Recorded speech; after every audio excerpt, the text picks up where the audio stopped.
Indies সফরে ওডিআইতেও Bangladesh white wash হতে যাচ্ছে, এটা নিশ্চিত। বাংলাদেশকে হোয়াইট ওয়াশ থেকে ঠেকাতে পারবে না। আসলে এখানে ওয়েস্ট ইন্ডিজ খুব চতুরতার একটা পরিচয় দিছে, যে চতুরতাটা যদি ওয়েস্ট ইন্ডিজ না ইউএসএ থেকে শুরু করে উগান্ডাও ধরতে পারে, তাহলে বাংলাদেশকে হোয়াইট ওয়াশ করা সম্ভব। কারণ বাংলাদেশের দুর্বল একটা জায়গা আছে, যে জায়গাটা ওয়েস্ট ইন্ডিজ ধরে ফেলছে বিধায় তারা তাদের হোম অ্যাডভান্টেজ নেয়নি। যদি তারা এই জিনিসটা না করে তাদের হোম অ্যাডভান্টেজটা নিতে যাইতো, তাহলে ওয়েস্ট ইন্ডিজ নিজের ফাঁদে নিচে পা দিত। কারণ ওয়েস্ট ইন্ডিজ যদি হোম অ্যাডভান্টেজ নিত, তাহলে বাউন্স উইকেট বানাইতো, পেসাররা বেশি সুবিধা পাইতো, ব্যাটাররা দাঁড়াইতে পারতো না। সেখানে ওয়েস্ট ইন্ডিজ এই ধরনের কোনো উইকেট বানায় নাই, কারণ তারা খুব ভালো করে জানে যে যদি তারা পেস উইকেট বানায়, তাহলে তাসকিন, হাসান মাহমুদ, শরীফুল, নাহিদ রানাকে সামলানো বড় কষ্ট হয়ে যাবে। কারণ বাংলাদেশের পেসাররাও এখন 150 কিলোমিটারে বল করে, বাংলাদেশের পেসাররাও সবসময় এভারেজ 140 স্পিড রাখে। সেখানে তারা যদি পেস উইকেট বানায়, তারা যদি বাউন্স উইকেট বানায়, তাহলে তাদের ব্যাটসম্যানের জন্য বোলাররা প্রচুর ভয়ানক হয়ে দাঁড়াবে। এই কারণেই কোনো হোম অ্যাডভান্টেজ ছাড়া তারা বাংলাদেশের দুর্বলতা খুঁজছে, এবং বাংলাদেশের দুর্বলতা খুঁজতে গিয়ে তারা একটা ফ্ল্যাট উইকেট বানায় দিছে। কারণ ট্রু উইকেটে আমি আবারও বলছি, ট্রু উইকেটে বাংলাদেশ দল সবসময় অচেনা একটা দল। কারণ ট্রু উইকেটে বাংলাদেশ দলের বোলাররা যেমন বল করতে ভুলে যায়, ব্যাটসম্যানরাও ব্যাটিং করতে ভুলে যায়। এটা হচ্ছে বাংলাদেশ দলের একটা টপ সিক্রেট দুর্বলতা, যেটা আমি আজকে প্রকাশ করে দিলাম।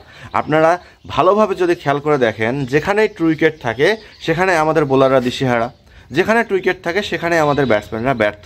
আর এই ব্যর্থতার দায় নিয়ে ওয়েস্ট ইন্ডিজ সফরে আমরা হোয়াইট ওয়াশের দ্বার প্রান্তে দাঁড়ায় আছি। কেন দ্বার প্রান্তে দাঁড়ায় আছি? কারণ হচ্ছে বাংলাদেশের ব্যাটিং লাইন আপ। আপনি যদি বাংলাদেশের ব্যাটিং লাইন আপ দেখেন, তানজিদ হাসান তামিম, তিনি একটা ম্যাচে 60, একটা ম্যাচে 46। এই যে 60 আর 46-এর ঘরে তামিম আটকা, এখান থেকে তামিম আর বের হইতে পারতেছে না। বাংলাদেশ দলের ব্যাটসম্যানরা, টপ অর্ডার যারা আছে, তারা তো সেঞ্চুরি করতেই ভুলে গেছে। এরা যে কবে সেঞ্চুরি করবে, ওই 10 ম্যাচ পর একটা সেঞ্চুরি, তাছাড়া তো এদের কাছে কোনো উপায় নেই। কারণ এরা বাংলাদেশ দলের খেলোয়াড়দের রুটিনই হচ্ছে একটা ম্যাচ ভালো খেলবো, 10টা ম্যাচ বসি খাবো।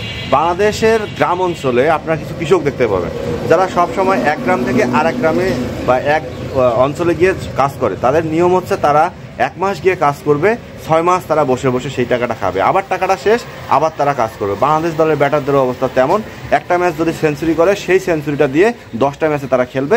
পরে যখন 10টা ম্যাচে তারা জনগণের কথা শুনবে, মিডিয়ার কথা শুনবে, টিম ম্যানেজমেন্টের প্রেশারে পড়বে, তারা আবার পাড়া করে একটা সেঞ্চুরি মারে দেবে।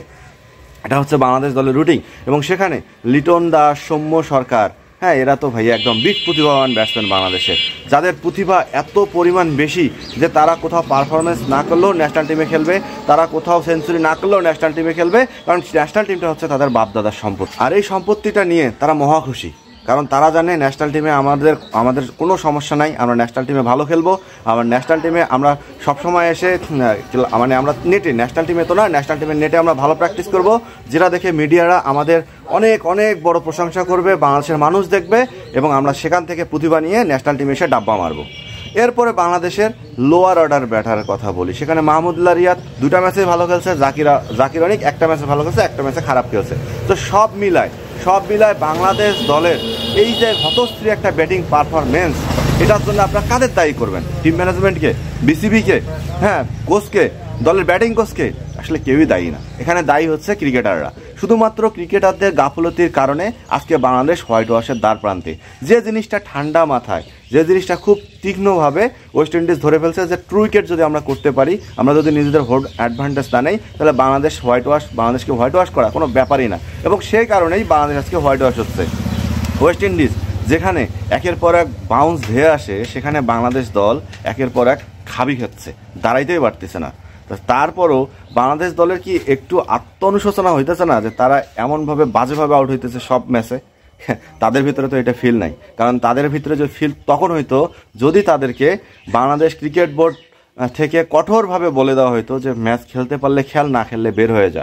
কারণ তারাও জানে ঘুরে ফিরে আমাদের কাছে আসতেই হবে।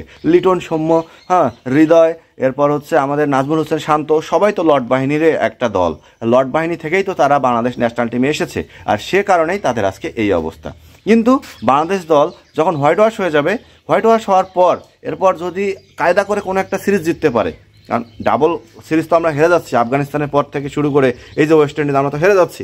এরপর যদি একটা সিরিজ বিদেশের মাটিতে আমরা কায়দা করে জিততে পারি, বাস বোনাস পেয়ে গেলাম।